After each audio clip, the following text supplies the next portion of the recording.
Assalamu alaikum, peace be with you and welcome to Islam and Life with me, Tariq Ramadan, broadcasting from London. In today's show, we ask the question, how is Islamic finance powering Britain's economy?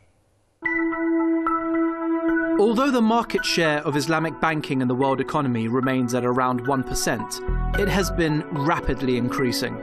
David Cameron recently made a bid to position London as the hub of Islamic finance by announcing plans to launch a £200 million sovereign sukuk, or Islamic bonds. In spite of acute political crises in some parts of the Muslim world, Islamic finance has done remarkably well. It's growing 50% faster than traditional banking, and global Islamic investments were set to grow to £1.3 trillion by 2014.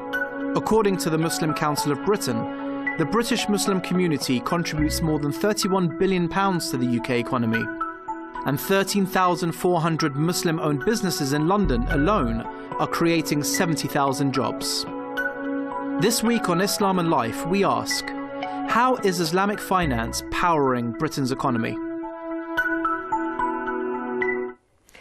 This is an important question to ask. We are talking about Islamic finance, talking about Islamic economy. Is it an alternative? Is it something that we have to understand within the global economic system? Is this something which is contributing as to a new understanding of economy? What is it exactly and why is it increasing so much? Why, for example, the British Prime Minister, and not only him, we heard this coming from France, we heard this coming from IMF with the new director over there saying we need to open up anything which has to do with Sharia compliant transactions and opening up the economic system to help the Muslims and to help this Islamic finance to find a place, to find a way within the system. So we need to understand what is happening. We need to understand the essence of Islamic finance and what could be the contribution for now and for the future. These are questions for us today. And to answer all these questions, I'm joined by my guest, Dr. Kadam Shuber, financial consultant, academic, and author. Thank you so much for being with us today. Let me start with a very general question, because we hear about Islamic finance. And, you know, I was talking once with an economist and saying, I don't understand what you are talking about. Is that something specific in the way you deal with finance, in the way you deal with economy? So if you have to come with a very short and simple introduction, how would you define it? Well, I think basically the definition can be quite simple, quite straightforward. Islamic finance is finance according to the Sharia. In other words, you do all the activities that you do normally by financing activities, investments, insurance, and other financing activities, but you do not contravene Islamic law. You take into account the principles of Islam. Clearly, one of the one of the pillars of Islam is the prohibition of fixed interest. Definitely, Islamic financial institutions aim to avoid dealing with fixed interest. They must not pay fixed interest. They must not receive fixed interest. But that's not all, because Islamic finance basically attempts to abide by the principles of Islam. And when we look at the Islamic principles pertaining to economics and finance, we see that the question of interest is only one part of the whole story. Things like gambling, liquor, cheating, misrepresentation. There is a set of ethical values that has to be respected from an Islamic perspective. Definitely. Yeah. So everything that is against Islam should be avoided. Islamic financial institutions to operate in accordance with the principles of Islam, with the axiom of Islam. They need to abide by Islamic principles, and they need to carry out their activities by finding instruments, methods to deal with all the economic activities, financial activities that they undertake without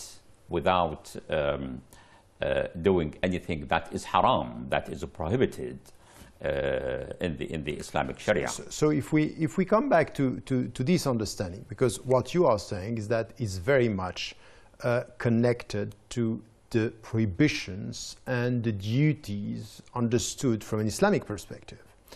And what we are witnessing today is it's a market which is increasing. Definitely. It's everywhere. So I have two questions. Yeah. The first one is, why is it increasing? Yeah. And the second, how come all what we were talking about, if you use Sharia as a concept in the West, when it comes to dressing, when it comes to family law, when it comes to our private life, it's perceived as a dirty word. When it comes to finance, we heard ministers, we heard prime ministers, we heard economists saying, we don't have a problem with Sharia compliant transactions. So how come Sharia is perceived as positive here and negative there? So what is happening with Islamic finance and economy that is, why is it so increasing so much, and why is it positive? Well, I mean, if we look at the first question, why is it growing so fast? Why is it so popular? So much so that non-Muslim countries like Britain espouse and welcome activities of Islamic financial institutions. As you probably are aware, the first Islamic financial institutions was licensed in Britain back in 2004, which is the Islamic Bank of Britain, and which has been having more and more branches. Other Islamic financial institutions have been set up since then, have been given license to operate in the normal way since that time. I think at the moment you have something like 5 or 6 major Islamic financial institutions operating from London. Without counting all these windows and things that are done within the big. That's right, like HSBC, Lloyds Bank, they all have Islamic windows or Islamic financial windows, yes, without counting these. Now, the growth actually, I think perhaps we could mention 3 points in this regard. The first point is that Muslims perhaps, and it is a strong perhaps, if I may put it that way, are becoming more and more aware, more and more insistent that they want to operate, they want to live their life according to the Sharia. They don't want to do things that are against the ordains of Allah, the commands of Allah. And therefore, since Islamic finance has proved that it can be functional, it can be operational, it can be successful, I mean, basically we can trace the beginnings of Islamic banking and finance to the late 1960s, beginning of 1970s, of the previous century. Since then, the sector has been growing and expanding and becoming more and more sophisticated gradually.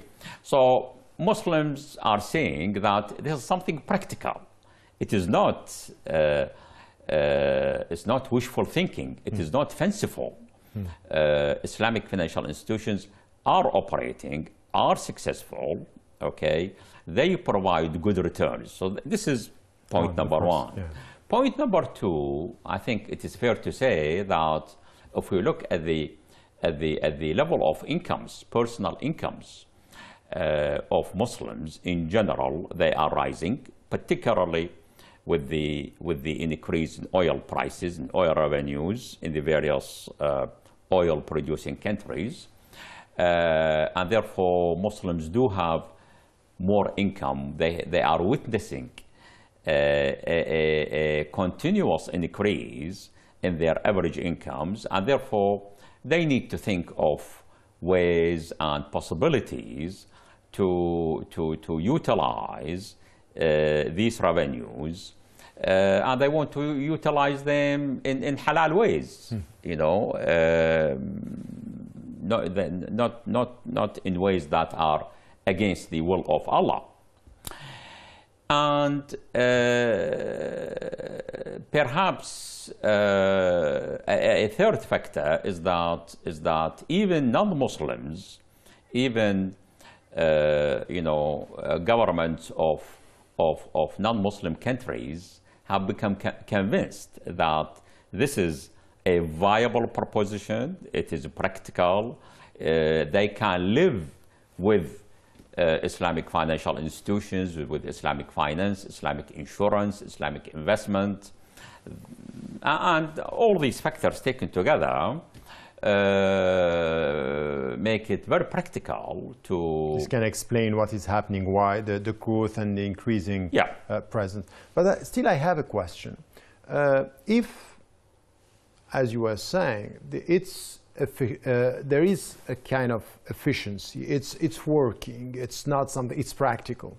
If this is the case, why is it, for example, that we have, as we said, you know, governments in the West welcoming this windows or this new institutions, but is it for them to get also non-Muslims involved, or only for Muslims? Because the perception, if it's only for Muslims, it's as if it's a market, and they know that there is money coming from, you know, Gulf states, coming from Muslim majority countries, or coming from Muslims or Western Muslims. Now they have money, they are successful. So it's as if it's opening a market, because if it was successful in economic terms, why is it not for non-Muslims? Is it only to be protected for Muslims, or is it to be open?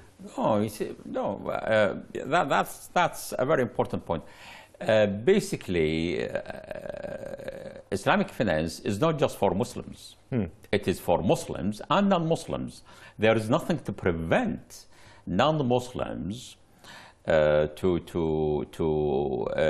make use of the facilities and services of Islamic financial institutions. Indeed, if we go a little back in history, we find that things like usury was prohibited in other traditions, in other major religions like Judaism and Christianity.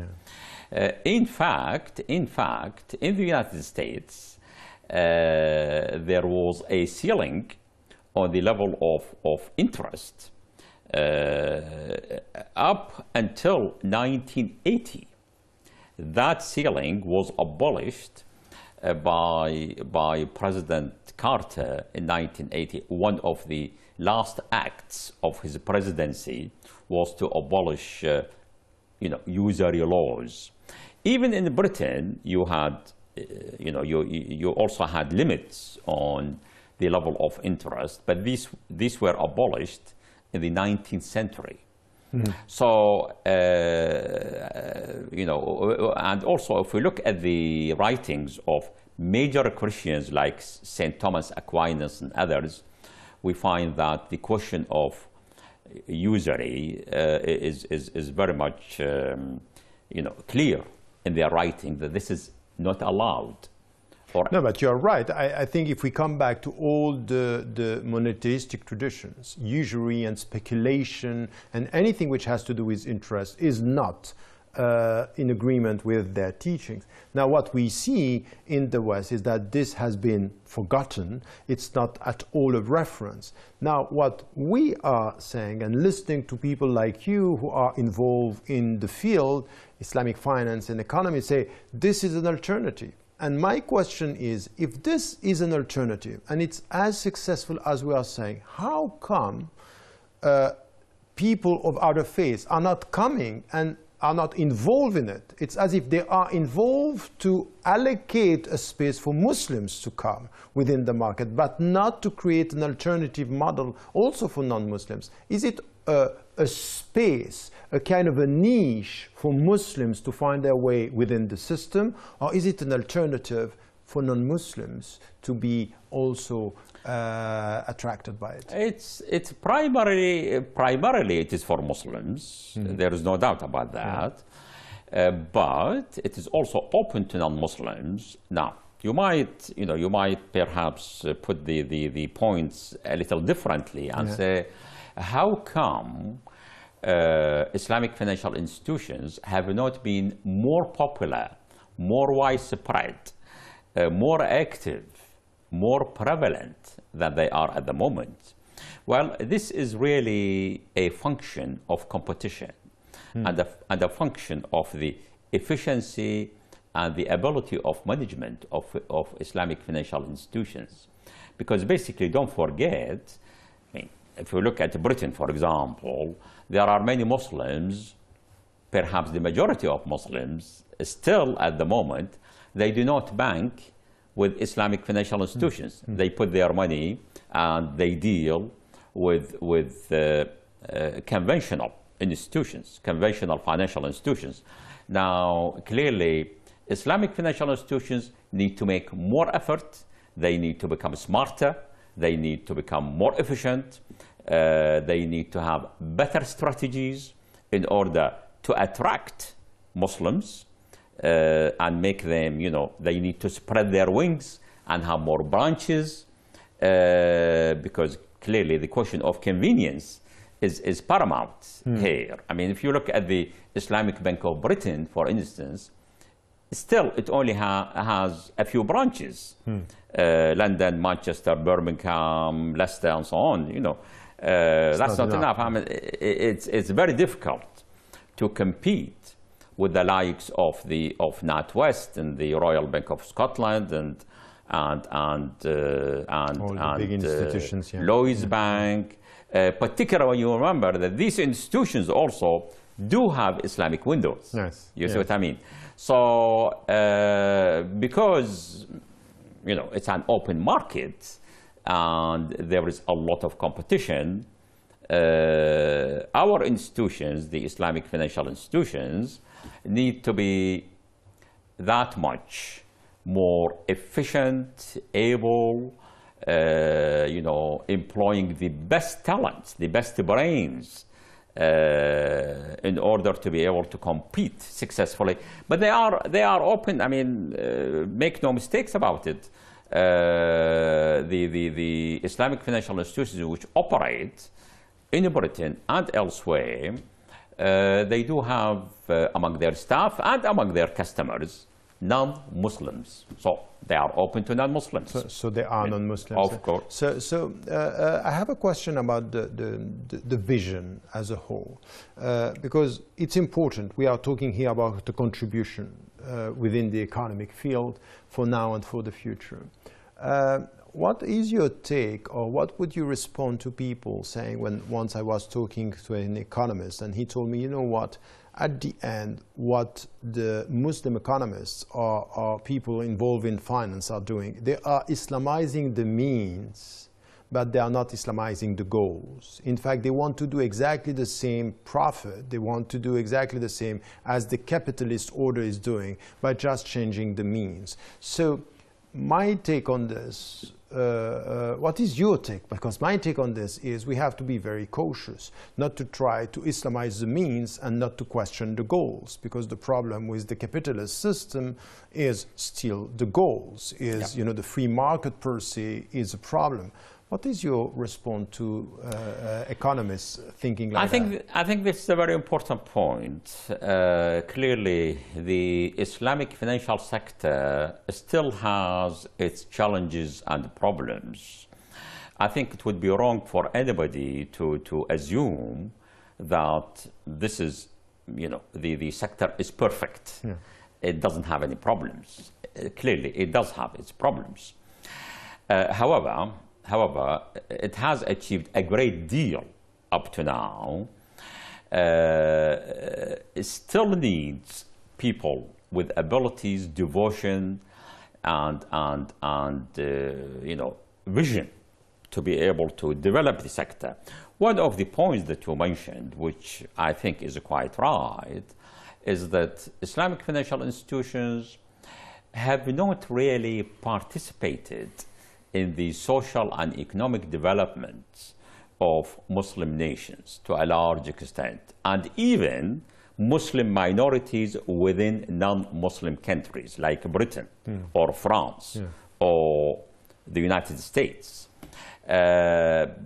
So far, I think they have. I think it is fair to say that the Islamic financial institutions have not really been involved in development to a great extent. They have been confined to sort of peripheral activities like financing trade. Why? How can you explain that? Because this is the essence, the very essence of the whole project is to be involved in development and human well-being. I think the explanation of that is that management have been too careful to avoid risks. Thank you so much. Listening to you, I think that what you said at the beginning, it's very important, is that something has been done. It's not new. For years now, we have people working on that field, and there are successes, and there are successful trends that we can see. Yet what you said also is there are problems, and we cannot deny this. And one of them could be the overall vision, is the mindset, is that we should not try to compete only with the profits. We need to get with a vision which has to do with solidarity, development, and helping the people as far as thinking about education in the Muslim majority countries, and to deal with the ethical side of the whole picture. Now, at the same time, and this is your conclusion, what you are saying is that we are at the start of a process, and it takes time to get all this done from within the system to become an alternative with confidence. Well, that's all we have time for. Please let us know your thoughts and views on any of the shows you have seen, and here is the way to contact us. We at Islam and Life would like to hear your views about the subjects that we discuss. We would also love to hear your suggestions for the programme, so get in touch with us. You can share your thoughts with other Islam and Life fans, engage in debate, and find out how to watch our previous shows. Follow us on Twitter at Islam and Life TV, or join us on Facebook by liking our page Islam and Life on Press TV. Finally, I would like to thank my guest, Dr. Kadam Shuber. Thank you so much for your presence and your insight. Okay, my pleasure. And I hope to see you next week, inshallah.